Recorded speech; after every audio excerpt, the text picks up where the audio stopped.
Hello बच्चों, मैं फैज और आप देख रहे हैं फैज फिजिक्स क्लासेस, जिसमें हम आज पढ़ने वाले हैं ड्रिफ्ट वेलोसिटी के बारे में। ड्रिफ्ट वेलोसिटी होता गया बच्चों, चलिए स्टार्ट करते हैं, उसको समझने की कोशिश करते हैं। जब हमारे पास एक मेटालिक कंडक्टर होता है और उसको हम एक्सटर्नल इलेक्ट्रिक फील्ड यानी उसे बैटरी से कनेक्ट नहीं करते हैं, सिंपल एक मेटालिक कंडक्टर है, तो उसके अंदर का जो इलेक्ट्रॉन होता है वो रैंडम मोशन में, जिगजैग मोशन में इधर उधर भागता रहता है। अपने थर्मल एनर्जी की वजह से वो इधर उधर मूव करता रहता है। यानी कि अगर एक इलेक्ट्रॉन इधर भागेगा तो उसी टाइम पे एक इलेक्ट्रॉन इधर भागेगा। अगर 10 इलेक्ट्रॉन इधर जा रहा है तो 10 इलेक्ट्रॉन उसी टाइम पे इधर जा रहा है। तो ओवरऑल इलेक्ट्रॉन की जो वेलोसिटी होती है इनिशियल कंडीशन में, जब उस पर एक्सटर्नल इलेक्ट्रिक फील्ड अप्लाई नहीं किया जाता है, तो इसका ओवरऑल इनिशियल वेलोसिटी का सम क्या होता है? 0। यानी ये वाला वेलोसिटी इसको कैंसिल कर देगा, ये वाला वेलोसिटी इसको कैंसिल कर देगा, ये वेलोसिटी इसको कैंसिल कर देगा। यानी ओवरऑल इनिशियल वेलोसिटी का जो सम होता है, वेक्टर सम, इस कंडक्टर में जब उसको एक्सटर्नल इलेक्ट्रिक फील्ड से अप्लाई नहीं किया जाता है तो उसका सम क्या हो जाता है? 0। यानी u1 vector plus u2 vector and so on n electron रहता है un वेक्टर, इसका जो वेक्टर सम होता है ये क्या हो जाएगा? 0 हो जाएगा। ये क्या हो जाएगा? 0 इनिशियल कंडीशन में, जब इस पे एक्सटर्नल इलेक्ट्रिक फील्ड अप्लाई नहीं किया गया है। इसकी वजह से क्या होता है, इस कंडक्टर में कोई करंट नहीं होता। यानी अगर 10 इलेक्ट्रॉन इधर जा रहा है तो इसके वजह से इधर मान लीजिए करंट है I1, और 10 इलेक्ट्रॉन अगर उसी टाइम पे, सेम टाइम पे 10 इलेक्ट्रॉन इधर भी मूव कर रहा होगा तो उसकी वजह से मान लेते हैं करंट I2 है। तो ये ओवरऑल करंट क्या हो जाएगा? 0 हो जाएगा। कब? जब इस पर कोई एक्सटर्नल इलेक्ट्रिक फील्ड अप्लाइड नहीं किया जा रहा है। और नेट वेलोसिटी का सम भी इनिशियल कंडीशन में क्या हो जाएगा? 0। लेकिन जब हम कंडक्टर को इलेक्ट्रिक फील्ड अप्लाई कर दें, यानी एक्सटर्नल बैटरी से जोड़ देंगे, तो इस वजह से क्या होगा? एक एक्सटर्नल इलेक्ट्रिक फील्ड क्रिएट हो जाएगा हायर पोटेंशियल से लोअर पोटेंशियल की तरफ। अब इलेक्ट्रिक फील्ड आ जाने से इलेक्ट्रॉन पे फोर्स लगेगा इलेक्ट्रिक फील्ड के अपोजिट डायरेक्शन में। जब किसी चार्ज पार्टिकल को इलेक्ट्रिक फील्ड में डालते हैं तो उस पे फोर्स लगता है, पॉजिटिव चार्ज होता है तो in the direction of electric field, और अगर चार्ज नेगेटिव है तो उस पे फोर्स किधर लगेगा? In the opposite direction of electric field. तो इलेक्ट्रॉन पे फोर्स किधर लगने लगेगा? इलेक्ट्रिक फील्ड के अपोजिट डायरेक्शन में। तो इलेक्ट्रॉन पे फोर्स लगने लगेगा इलेक्ट्रिक फील्ड के अपोजिट डायरेक्शन में। और कितना फोर्स लगेगा? F is equal to Q into में E। F किसके इक्वल हो जाएगा? Mass into acceleration. इलेक्ट्रॉन पे चार्ज कितना होता है? Minus E। एक्सेलरेशन यहां से क्या आ जाएगा? माइनस E अपॉन में m।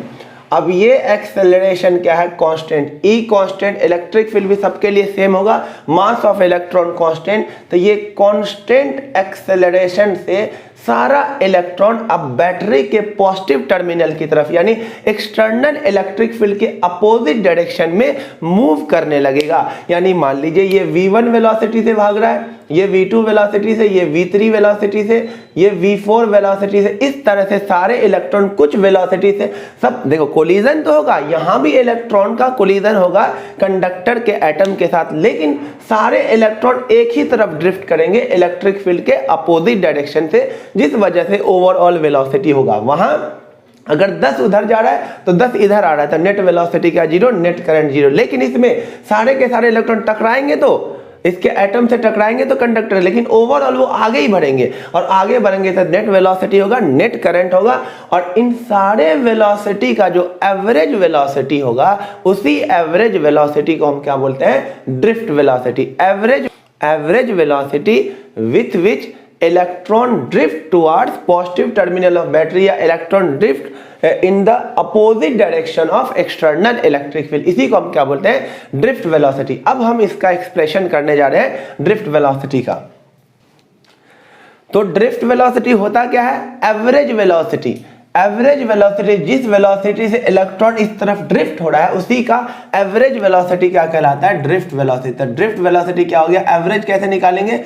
v1 plus v2 plus v3 and so on vn upon में नंबर ऑफ इलेक्ट्रॉन। इस तरह से हम एवरेज वेलोसिटी निकालेंगे।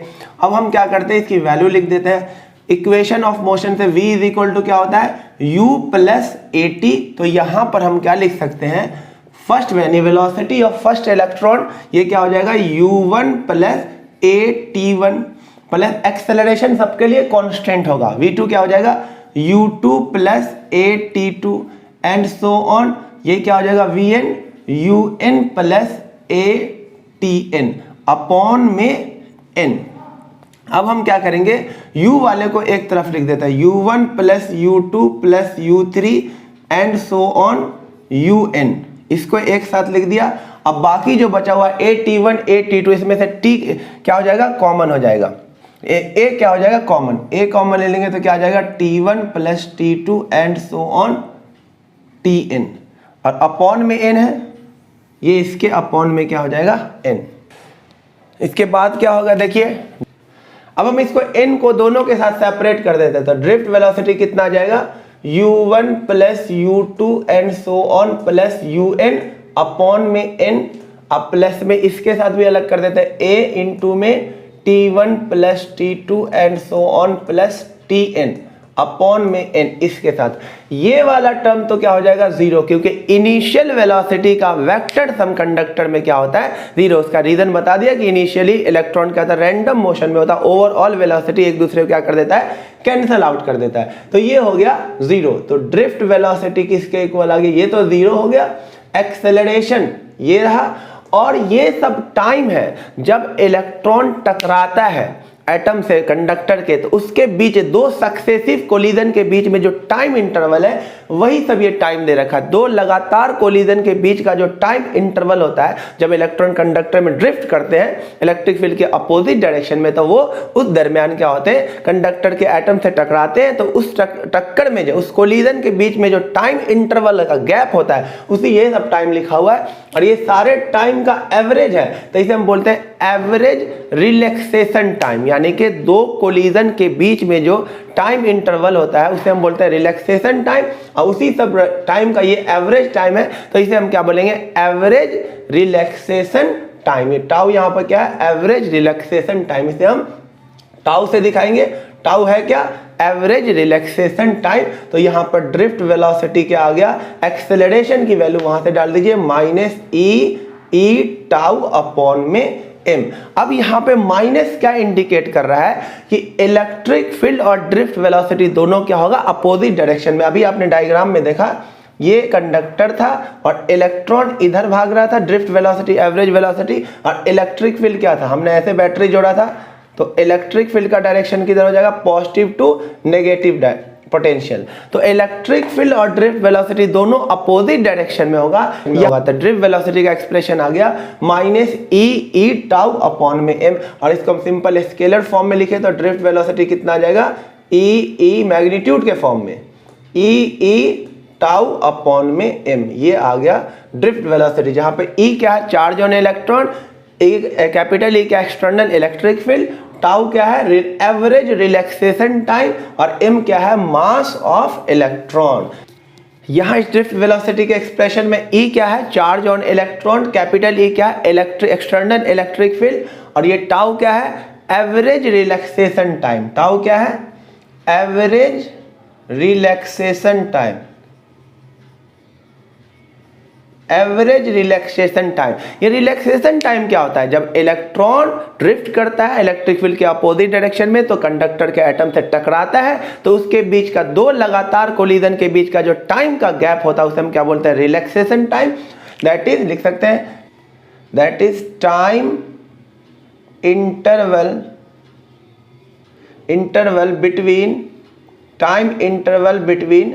Two successive time interval between two successive collision. दो लगातार कोलिजन के बीच में जो टाइम इंटरवल होता है उसे हम क्या बोलते हैं रिलैक्सेशन टाइम।